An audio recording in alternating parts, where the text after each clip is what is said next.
Toyota. Техническое обучение.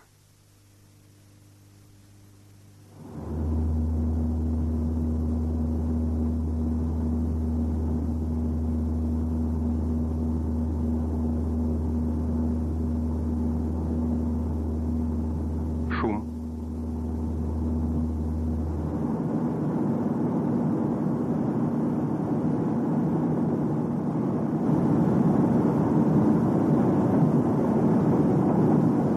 Вибрация.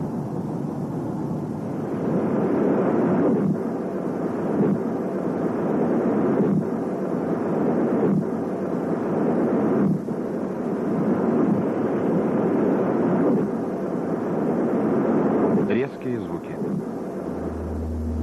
Noise, Шум, vibration, вибрация, and harshness. резкие звуки. NVH is Вот often три used явления, collectively действию которых подвергается водитель при движении автомобиля. Их часто обозначают английским сокращением NVH.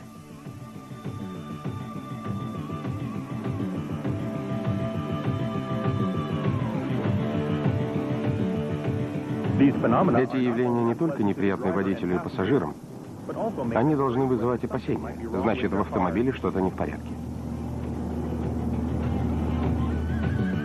that's not all. Проблемы, связанные с NVH, доставляют неприятности и механикам. Они считают, что избавляться от них приходится долго и трудно. But that is, Но это не совсем верно. if you know the Если вы понимаете причины появления вибрации, which is to say, если вы знаете, что такое вибрация, and if you понимаете механизм возникновения вибраций и шума в автомобиле, а также как с ними бороться, and if you если вы освоили основные процедуры устранения неполадок, избавиться от NVH не так трудно, как кажется. in this video, Этот фильм расскажет вам о причинах возникновения шума и вибраций и как решать шаг за шагом проблему NVH.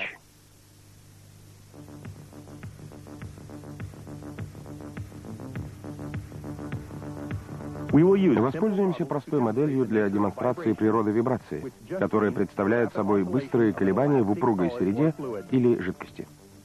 the number of such Количество таких периодических движений или циклов в секунду is called называется частотой. frequency. Is Частота выражается в герцах. for example, Например, 1 герц равен 1 циклу в секунду. these systems Такая система, состоящая из груза с пружины, называется колебательной системой.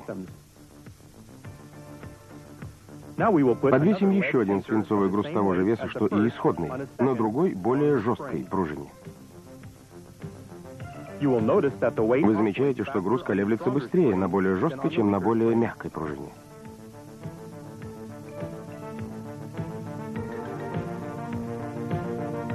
this time В этот раз мы поместим двойной груз на одну пружину и одиночный на другую. Обе пружины одинаковые.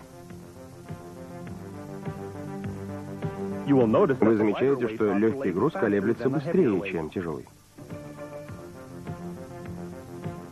When you compare Сравнивая эти колебательные системы, вы обнаружите, что частота колебаний изменяется в зависимости от жесткости пружины и тяжести груза.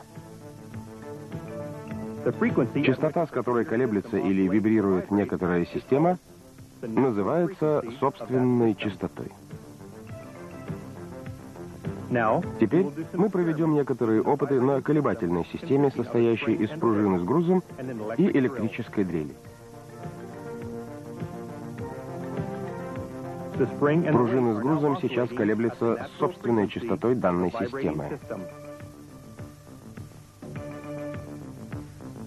Now, Теперь посмотрим, что произойдет, когда дрель начнет вращаться со скоростью, отличающейся от собственной частоты пружины с грузом. you will Вы notice замечаете, что от вращения дрели уменьшается амплитуда, то есть величина колебаний пружины.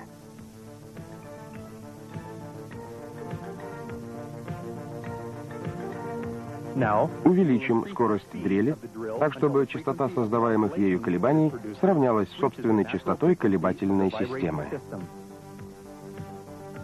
you will notice Видите, амплитуда колебаний увеличилась. when a system is Когда vibrating система at колеблется natural собственной frequency, частотой, а к ней прикладываются колебания такой же частоты, the amplitude амплитуда of the колебаний vibration becomes увеличивается. larger. This Это phenomenon явление называется резонансом. Источник колебаний, в данном случае эта дрель, называется возмущающей силой.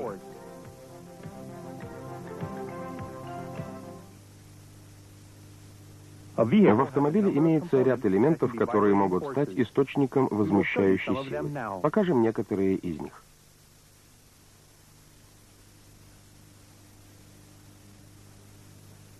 Когда автомобиль многие дни и недели стоит на одном и том же месте, внизу шины образуется плоский участок.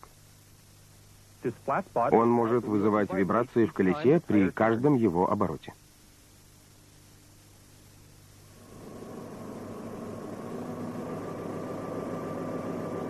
В свою очередь, это вызовет тряску корпуса автомобиля.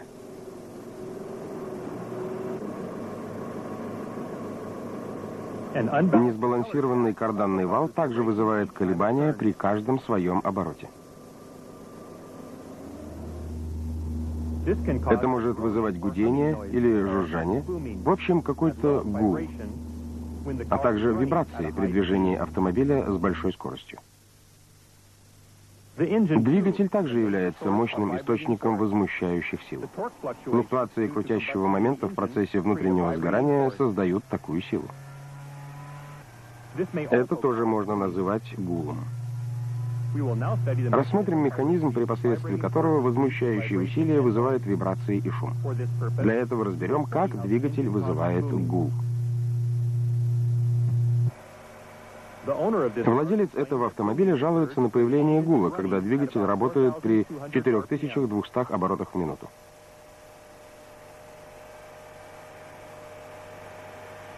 Колебания двигателя приводят к вибрациям выхлопной трубы.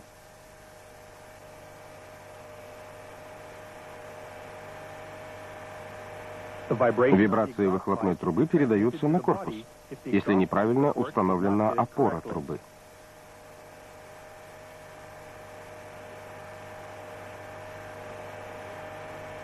Начинает вибрировать корпус, а вслед за ним также и воздух. Его вибрации воспринимаются водителем в форме звука или гула.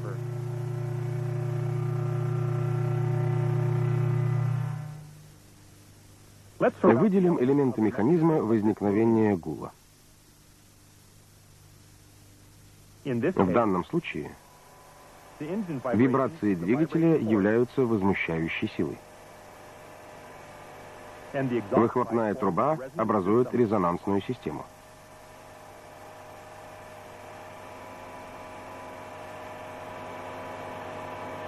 Опора выхлопной трубы является передающей системой. А корпус оказывается вибрирующим элементом. Вибрирующий элемент вызывает колебания воздуха, а колебания воздуха в виде гула улавливаются водителем. Выделение отдельных элементов какой-то проблемы очень важно при устранении неполадок. Любую проблему следует анализировать указанным способом. Можно предотвратить появление вибраций и шума, как мы увидим далее. В целом от вибраций можно избавиться, если устранить один из элементов механизма вибрации. Если устранить возмущающую силу, резонансную систему, систему, передающую вибрации, или вибрирующий элемент, то колебания сведутся к минимуму. В автомобилях применяется ряд конструктивных решений для уменьшения вибраций. Рассмотрим решения, предназначенные для ослабления возмущающей силы.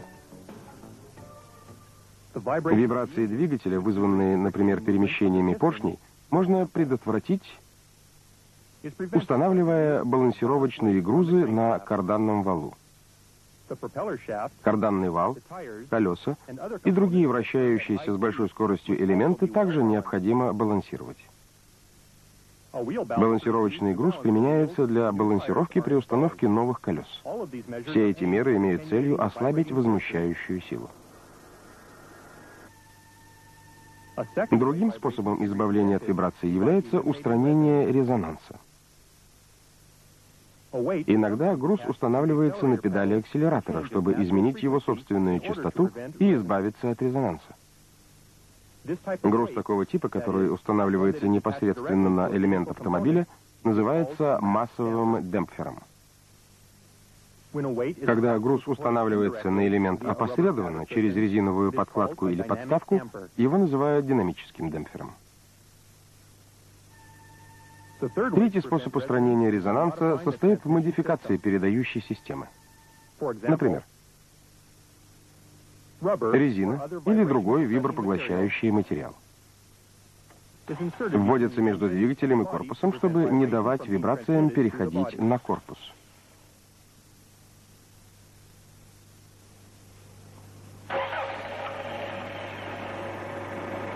Резиновые кольца устанавливаются между выхлопной трубой и корпусом по той же самой причине.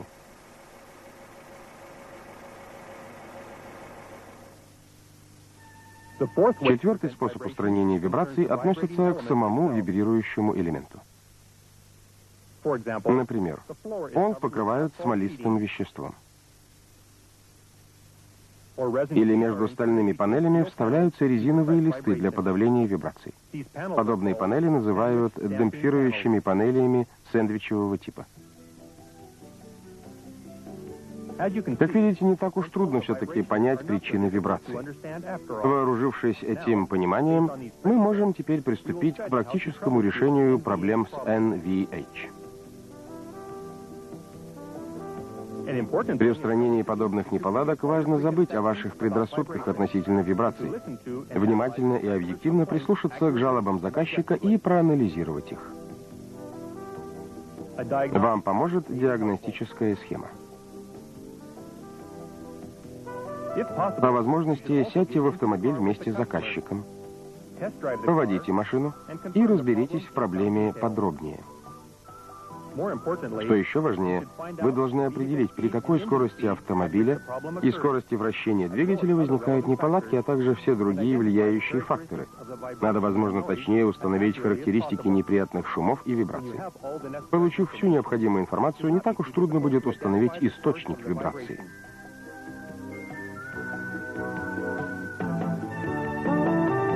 Кроме того, следует выделить элементы механизма вибраций и шумов и решить, устранение какого элемента в этой схеме поможет избавиться от них.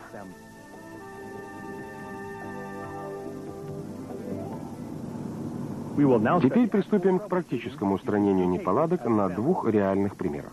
В одном из этих примеров мы сталкиваемся с тряской корпуса. В первую очередь мы садимся за руль автомобиля, чтобы подтвердить это явление. Надо установить, как зависит тряска корпуса от скорости автомобиля.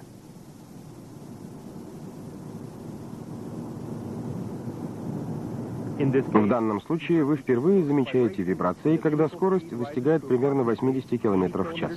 Вибрации увеличиваются в интервале от 90 до 100 км в час.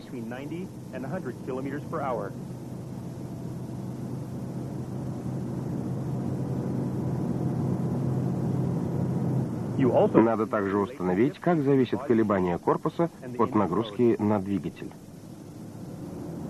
Вы несколько раз разгоняетесь, движетесь с постоянной скоростью и замедляетесь.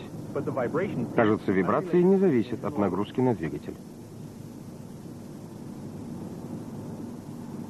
На вибрации часто влияют скорость вращения двигателя и положение рычага переключения скоростей. В данном случае, по-видимому, скорость двигателя и положение рычага не имеют отношения к этой проблеме.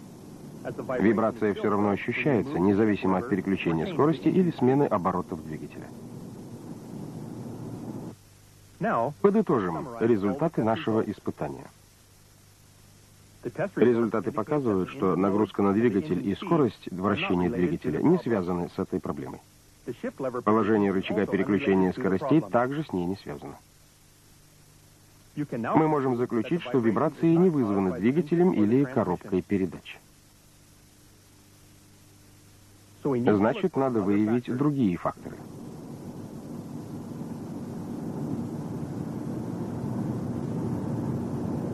Установлено, что вибрации возрастают с увеличением скорости автомобиля. Значит, следует подозревать тот элемент, скорость вращения которого возрастает со скоростью автомобиля. Это может быть карданный вал, зубчатый венец дифференциала, приводные валы, колеса, а также комбинация этих элементов. На следующем этапе надо точно установить, какой из этих элементов является источником проблемы. Есть хороший метод установления виновника. Поскольку любой из этих элементов может создавать возмущающую силу, рассчитаем частоту каждого из них при скорости 100 км в час. Начнем с колес. Секундная скорость вращения колеса вычисляется по этой формуле. При скорости 100 км в час автомобиль проходит 28 метров в секунду. Предполагая радиус колеса равным 0,3 метра, найдем окружность колеса равной 1,9 метра. Отсюда следует, что колесо делает 15 оборотов в секунду. Если колесо не сбалансировано или имеются биения, это создаст вибрации с частотой 15 Гц. То же самое можно сказать относительно приводного вала или зубчатого венца. А как насчет карданного вала? Скорость вращения карданного вала рассчитывается по следующей формуле. Помните, колесо оборачивается 15 раз за секунду. Поскольку передаточное число дифференциала автомобиля может составлять 4 к 1, мы приходим к выводу, что вал может вращаться со скоростью около 60 оборотов в секунду. Таким образом, если карданный вал не сбалансирован, он может вызывать колебания частотой 60 Гц. Кроме того, когда угол сочленения карданного вала слишком велик, на каждый его оборот могут приходиться 2 чрезмерно больших изменения крутящего момента. Это может вызывать колебания с частотой 120 Гц, в 2 раза больше колебаний самого вала. Теперь вы уже поняли, что можно определить источник возмущающей силы, выяснив частоту вибраций, на которые жалуется клиент. Для измерения частоты вибраций используется анализатор частот вибраций. Анализатор частот имеет пробный щуп, присоединяемый к изучаемой вибрирующей детали. Анализатор высвечивает частоту колебаний. Результат можно прочитать, перемещая курсор по экрану. В данном случае частота равна 15 Гц. Это значит, что вибрации создаются колесами или другими элементами, скорость вращения которых такая же, как и у колес. Если нет анализатора частот, параметры вибрации можно оценить другими способами. Вам достаточно собственной руки и интуитивного представления о наиболее часто встречающихся частотах. Например, этот элемент колеблется с частотой 15 Гц. Если дотронуться отверткой, то вы очень легко можете это услышать и почувствовать.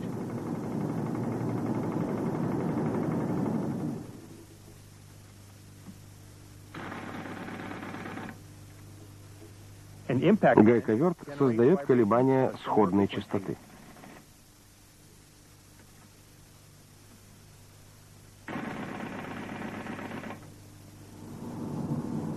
Это зеркало заднего обзора колеблется с частотой 60 Гц.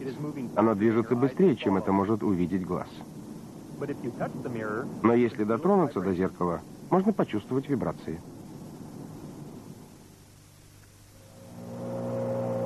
Шлифовальный станок имеет близкую скорость, примерно 50-60 Гц. Дотроньтесь до него, и ваша рука скоро занемеет.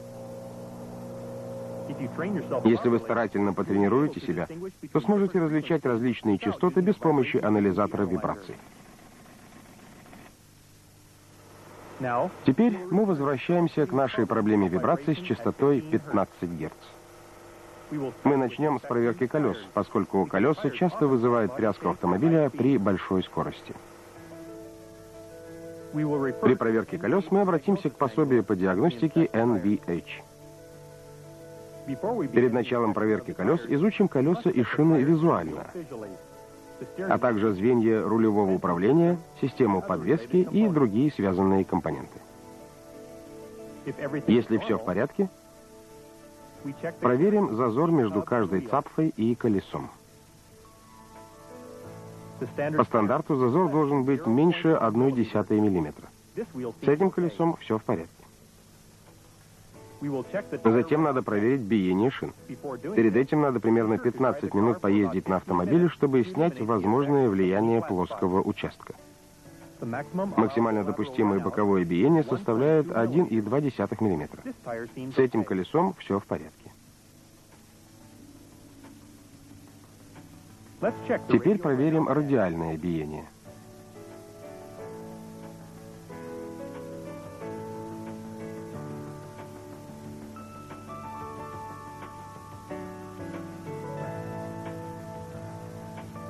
Максимально допустимое радиальное биение составляет 1 мм, но мы получили гораздо большее значение.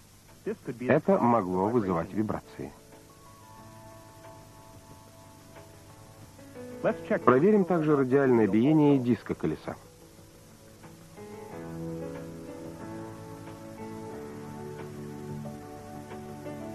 Оно не равно нулю, но лежит в допустимых пределах.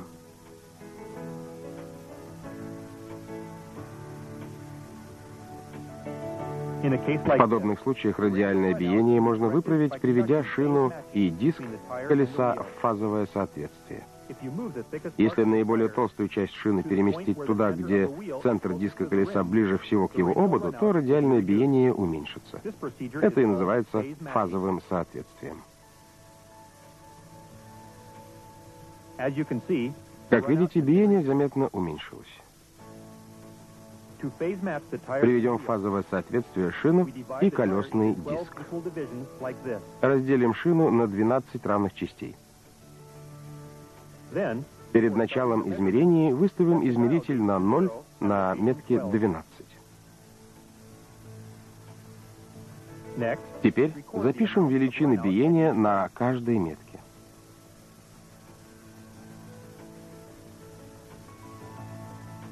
Итог выглядит следующим образом. Внешнее число показывает радиальное биение шины. Внутреннее относится к радиальному биению колесного диска. Как уже говорилось, если наиболее толстую часть шины переместить туда, где центр колеса ближе всего к ободу, радиальное биение уменьшится.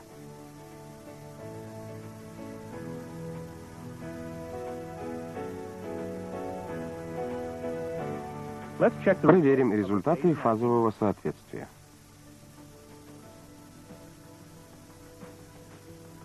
Теперь результаты измерения значительно меньше стандартного 1 мм. Ту же самую проверку следует проделать со всеми остальными колесами. Балансировка колеса также бывает причиной возникновения вибраций в автомобиле. Поэтому перед окончательным тестом за рулем автомобиля следует проверить балансировку колес как на стенде вне автомобиля, так и на самом автомобиле. Во втором примере устранения неполадок мы рассмотрим возникновение гула. Если помните, это очень неприятный для слуха гудящий звук. На первой стадии мы садимся за руль автомобиля, как и при решении проблемы тряски кузова. По результатам тестового вождения мы установили только скорость, связанную с возникновением гула.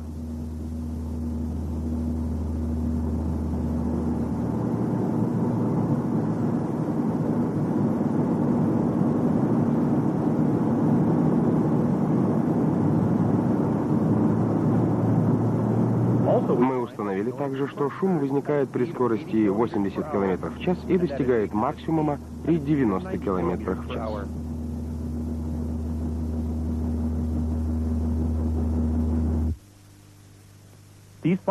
Полученные результаты говорят, что шум вызван не двигателем или коробкой передач, а элементами, скорость движения которых прямо связана со скоростью автомобиля. Следующим шагом мы рассчитаем частоты колебаний отдельных элементов при скорости 90 км в час, когда шум наиболее заметен. А пока измерим частоту шума с помощью шумометра или анализатора вибраций.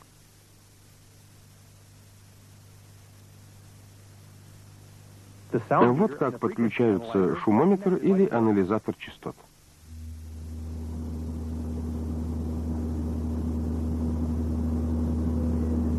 Согласно анализатору, частота шума 60 Гц. Эта частота соответствует той, с которой мог бы вибрировать карданный вал в случае несбалансированности или биений. Это значит, что шум вызывается, скорее всего, карданным валом. У вас может не оказаться под рукой шумометра или анализатора, но после небольшой тренировки вы всегда можете полагаться на собственное ухо. Например, частота этого звука 60 Гц. Он напоминает гул нашего дефектного автомобиля. Звук такой же или близкой частоты слышится от шлифовального станка. Этот звук имеет частоту 120 Гц, в 2 раза больше предыдущего.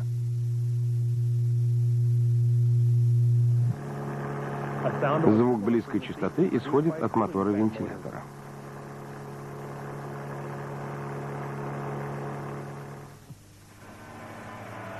Иногда и гул, исходящий от двигателя, имеет близкую частоту.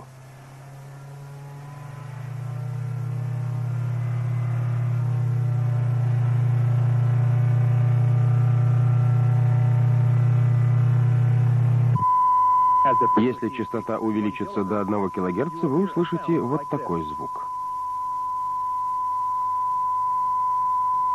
Звук подобной частоты можно услышать, например, наблюдая испытательную таблицу на экране телевизора до начала и после окончания передачи.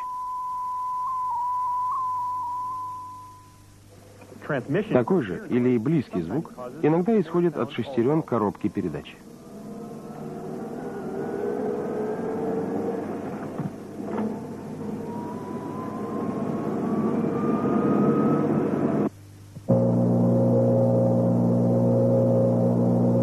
Если натренировать ухо, слушая подобные звуки разных частот, то можно будет опознавать частоты даже без помощи анализатора.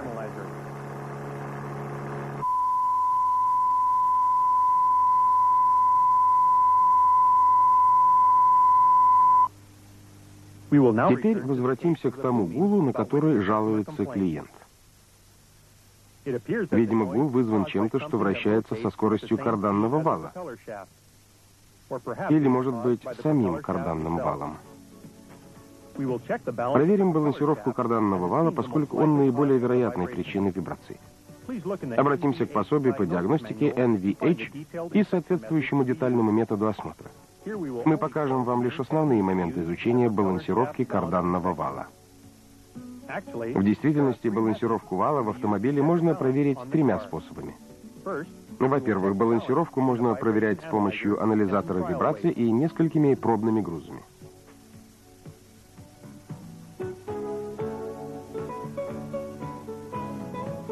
Перед началом проверки поставим автомобиль на домкрат, проверим установку карданного вала, проверим отсутствие повреждений на его поверхности. Теперь нанесем на вал 4 метки через 90 градусов, как показано.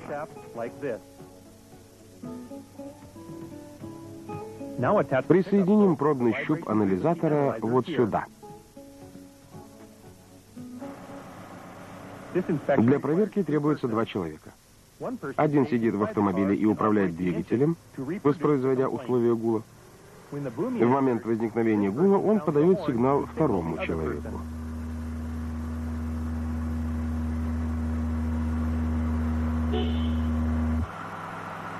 Услышав сигнал, второй человек фиксирует уровень вибраций по показаниям анализатора. Сейчас анализатор показал 0,16. Установим на карданный вал пробный груз в точку с пометкой 1.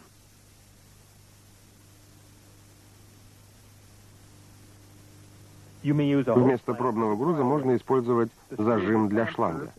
Винт зажима послужит пробным весом. Его вес равен 17 граммам.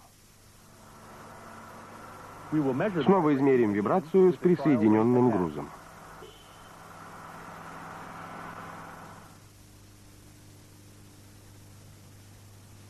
Измерения повторяются для всех 4 меток.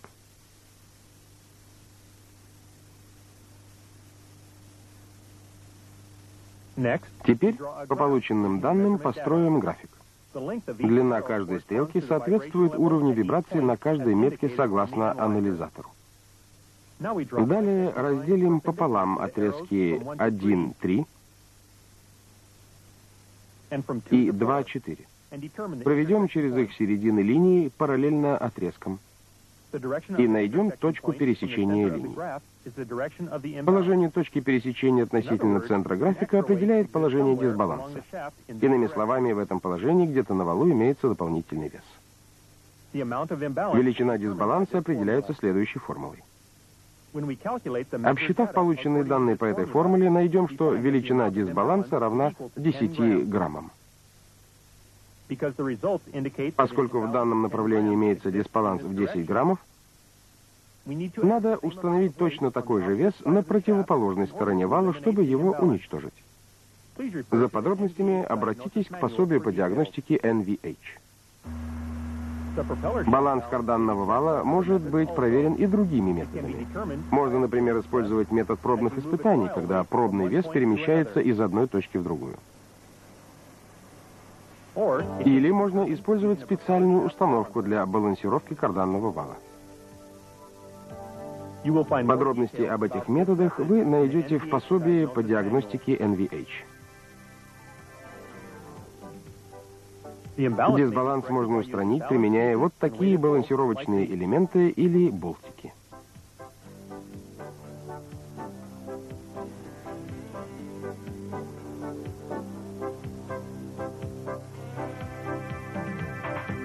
Теперь ремонт завершен.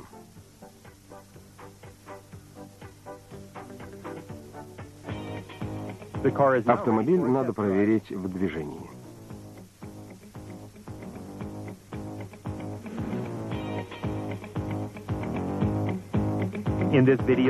В этом фильме мы узнали о вибрации, о механизмах ее возникновения, о шумах, которые возникают в автомобиле, и методах их устранения. Помимо этих основных сведений о вибрациях, мы разобрали 2 практических случая устранения вибраций автомобиля. Запомните 2 важных правила устранения неполадок. Во-первых, выясните симптомы неполадки, выслушав клиента и собственноручно проведя дорожные испытания. Во-вторых, установите источник возмущающей силы и механизм возникновения вибраций в соответствии с принципами устранения неполадок. Надеемся, что этот фильм был полезен для вас. Всегда обращайтесь к этому фильму, а также к пособию по диагностике NVH, чтобы успешно решать все подобные проблемы.